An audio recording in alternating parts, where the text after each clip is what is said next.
दोस्तों Bajaj housing finance limited की बात करें तो स्टॉक के अंदर आज भी कुछ गिरावट देखने को मिल रही है। स्टॉक लगातार काफ़ी नीचे की तरफ ट्रेड करता हुआ दिखाई दे रहा है। इसके पीछे वजह बाजार में गिरावट, पिछले 3 दिन की ट्रेडिंग सेशन में जो तेज़ी बनी थी उसके बाद फाइनली आज बाजार में फिर गिरावट हुई है। और यहाँ पे देखो कि बजट के पहले स्टॉक में कोई खास मूवमेंट देखने को नहीं मिल रहा है, जबकि बजट के पहले हाउसिंग सेक्टर के लिए काफ़ी ज़्यादा संभावना बन रही है। अब यहाँ पे देख सकते हो कि काफ़ी बड़ी अपडेट निकल के आ रही है, जिसको इस वीडियो के माध्यम से डिस्कस करेंगे। और क्या बजाज हाउसिंग फाइनेंस लिमिटेड में एक लंबी तैयारी के लिए एक अच्छा सा मौका आ गया है, जानने की कोशिश करेंगे इस वीडियो के माध्यम से। सबसे जो बड़ी बात है कि रिजल्ट भी आने वाला है Q3 का, क्या है संभावना Q3 की, उसको जानेंगे इस वीडियो के माध्यम से। लेकिन फ्रेंड्स उससे पहले अगर आप पहली बार हमारे चैनल पे आए तो चैनल को सब्सक्राइब कर दीजिए, एक बेल आइकॉन दबा दीजिए ताकि जब भी नया वीडियो बने पहला नोटिफिकेशन आपको मिले। वीडियो पसंद आए तो लाइक से ज़रूर कीजिए। चलो फ्रेंड्स वीडियो स्टार्ट करते हैं। मैं हूँ आपका दोस्त SB दवे और हमारे अपने चैनल ऑनलाइन कमाई में आपका बहुत बहुत स्वागत है। तो सबसे पहले बाजार की बात करें, इस समय लगभग 2:45 का टाइम है, अभी बाजार क्लोज होने में थोड़ा समय बाकी है। इस समय BSE सेंसेक्स 76,710 के स्तर पर है, जहाँ पे 332 पॉइंट की गिरावट है, यानी 0.43% डाउन है BSE सेंसेक्स। जबकि इंट्राडे में देखें तो जो गिरावट है वो 76,263 तक चली गई थी, यानी लगभग 700 पॉइंट की गिरावट थी। उसमें कुछ भरपाई हुई ज़रूर है, उतनी गिरावट नहीं है जितनी आज दिन में हुई है। लेकिन निफ्टी फाइनेंशियल सर्विस में गिरावट बहुत बड़ी है। आप देख सकते हो कि 22,625 के स्तर पे 318 पॉइंट की भारी भरकम गिरावट है, यानी 1.39% डाउन है निफ्टी फाइनेंशियल सर्विस। तो बाजार तो रिकवर किया है थोड़ा सा, लेकिन निफ्टी फाइनेंशियल सर्विस में आज तूफानी गिरावट है और उसका असर बजाज हाउसिंग फाइनेंस पे भी देखने को मिल रहा है। लेकिन उतनी गिरावट नहीं है जितनी फाइनेंशियल सेक्टर में गिरावट है।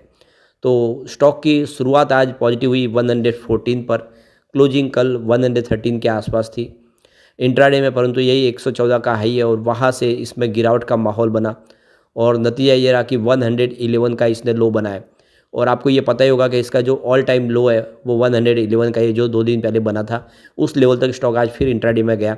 इस समय 112 के आसपास आपको ट्रेड करता हुआ दिखाई देगा, जहाँ पे 0.91% यानी लगभग 1% के आसपास की गिरावट देखने को मिल रही है। तो आपको ये ध्यान हो गई कि निफ्टी फाइनेंशियल सर्विस में जो गिरावट है वो इससे ज़्यादा करीब 1.5% के आसपास की गिरावट है।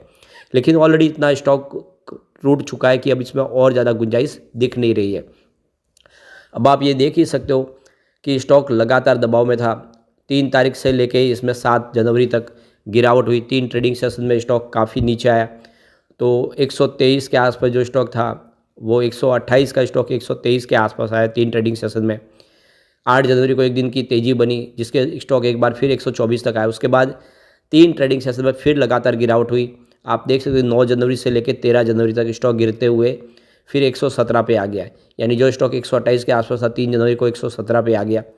फिर एक दिन की तेज़ी बनी 16 जनवरी को, काफ़ी अच्छी थी, 3% के आसपास की तेज़ी, जिसकी वजह से स्टॉक एक बार 116 के आसपास आया। उसके बाद 3 ट्रेडिंग सेशन पे फिर लगातार गिरावट हुई और स्टॉक एक तरफ देख सकते हो कि 111 तक आ गया।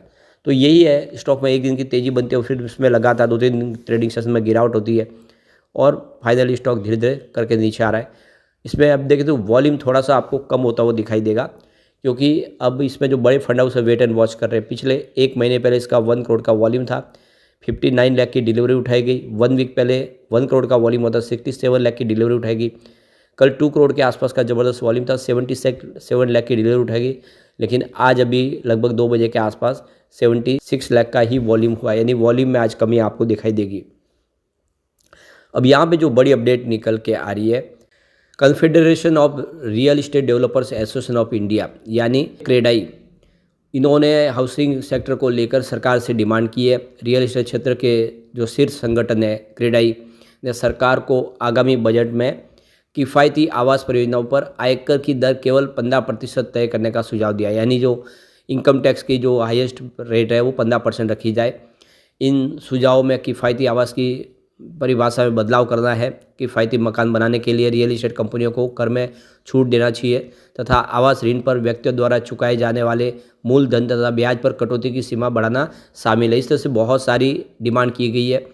फाइनेंस मिनिस्टर निर्मला सीतारमण ने फाइनेंस 2025-26 के लिए 1 फरवरी को केंद्रीय बजट पेश करने की तैयारी कर ली है। क्रेडाई ने कहा है कि इससे कम लागत वाले मकानों की आपूर्ति बढ़ाने में मदद मिलेगी, जिसकी मांग सबसे अधिक है। तो confederation of real estate developers association of India ने इस क्षेत्र में के समक्ष आने वाली गंभीर चुनौतियों के समाधान के लिए आगामी केंद्रीय बजट के लिए कई सुझाव दिए। क्रेडाई की बात करूँ, यह 13,000 से अधिक जो डेवलपर है उनको रिप्रेजेंट करता है। संगठन ने पिछले कुछ वर्षों में नई पेशकश में कई अफोर्डेबल हाउस की घटती हिस्सेदारी पर गंभीर जो है चिंता व्यक्त की है। आपूर्ति में कमी के साथ कुल बिक्री में किफ़ायती मकानों की हिस्सेदारी भी काफ़ी कम हो गई, यानी अफोर्डेबल हाउस इस समय काफ़ी कम बन पा रहे। इसने इस गिरावट की प्रवृत्ति को प्राथमिकता के आधार पर रोकने की आवश्यकता पर जोर दिया है। यानी हर लोगों की जो सपना है कि उसके पास एक घर हो, वो अफोर्डेबल हाउसिंग के लिए सरकार को कुछ बड़ी पहल तो करनी होगी इस बजट में। क्रेडाई के राष्ट्रीय अध्यक्ष बोमन ईरानी ने कहा है कि सकल घरेलू उत्पाद जीडीपी, रोजगार सृजन और बुनियादी ढांचे में अपने व्यापक योगदान के साथ भारतीय रियल एस्टेट क्षेत्र में हमेशा राष्ट्र निर्माण में सबसे आगे रहा है। तो वर्तमान में भारत की जीडीपी के लगभग 53% प्रत्यक्ष और अप्रत्यक्ष रूप से प्रभावित करने वाले 8 करोड़ से अधिक लोगों को रोजगार देने वाला ये क्षेत्र इस समय 40 करोड़ के लोगों के मूलभूत सुविधा है, जो भारतीय आवास के लिए जो लोगों की आवश्यकता है उसको पूरा करने की एक कुंजी है। जिनके पास अभी तक मकान नहीं है, ऐसे 40 करोड़ भारतीयों को अभी मकान उपलब्ध कराना है। ईरानी ने कहा है कि अगले 7 वर्षों में 7 करोड़ मकान उपलब्ध कराने और 2 करोड़ नए रोजगार उत्पन्न करने के दृष्टिकोण के साथ बजट 2025 के लिए क्रेडाई की सिफारिशों का उद्देश्य दीर्घकालिक चुनौतियों का समाधान करना है और क्षेत्र की वास्तविक क्षमता को उजागर करना है। उन्होंने कहा कि हमें भरोसा है कि इन उपायों से वृद्धि को गति मिलेगी, मकान खरीदार सशक्त बनेंगे और भारत की आर्थिक महत्वाकांक्षाओं को समर्थन मिलेगा। और जो सरकार चाहती है एक आत्मनिर्भर भारत बनाने की पहल, उसको भी गति मिलेगी। तो देख सकते हो कि रियल एस्टेट सेक्टर सरकार से बहुत सारी डिमांड कर रहा है और इस बार अपेक्षा है कि कुछ डिमांडों को पूरा किया जाएगा, तो फिर इस क्षेत्र में शानदार तेज़ी आ सकती है। अब यहाँ पे देख सकते हो कि दिसंबर महीने में म्यूचुअल फंड ने कोई खरीदारी नहीं किया बजाय हाउसिंग फाइनेंस में, और इसी वजह से स्टॉक दबाव में आके नीचे आया है। एक भी म्यूचुअल फंड नया एंट्री नहीं मारा है, बल्कि इसके उलट 28 म्यूचुअल फंड यहाँ से बिकवाली करके निकल गए।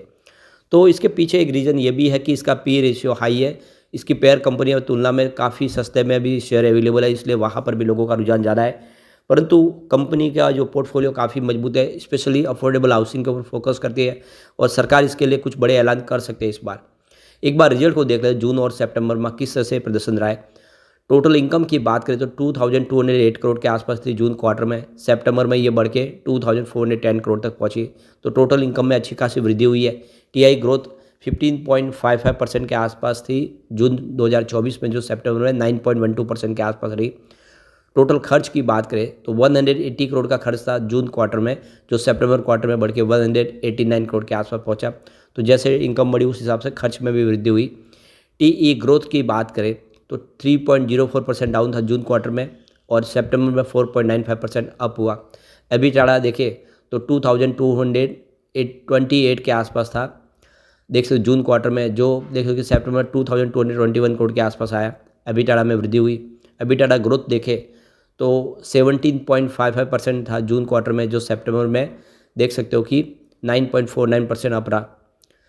पीएटी की बात करें, प्रॉफिट आफ्टर टैक्स 482 करोड़ के आसपास बताया था जून क्वार्टर में, जो सितंबर में 545 करोड़ तक पहुंचा। तो प्रॉफिट में अच्छी खासी वृद्धि हुई है। पीएटी ग्रोथ देखें तो 6.98% था जून क्वार्टर में, सितंबर में ये 13.05% के आसपास आया। तो काफ़ी बड़ा पीएटी ग्रोथ में वृद्धि हुई। एबिटाडा मार्जिन देखें तो 91.85% था, जो देख सकते हो सितंबर क्वार्टर में 92.16% रहा।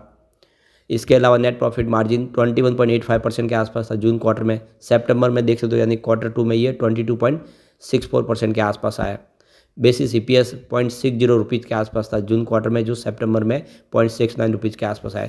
कुल मिला के क्वार्टर ऑन क्वार्टर बेसिस पे रिजल्ट बेहतर था। आशा है कि इस बार रिजल्ट और बेहतर होगा। लेकिन फ्रेंड्स, कोई भी इन्वेस्टमेंट करने से पहले अपने फाइनेंशियल एडवाइजर से एडवाइज ले ले या अपना खुद का रिसर्च करें, क्योंकि मैंने वीडियो आपके एजुकेशनल पर्पज़ के लिए ही बनाए। वीडियो पसंद आए तो लाइक से जरूर कीजिए और चैनल को सब्सक्राइब कर दीजिए। Thank you friends.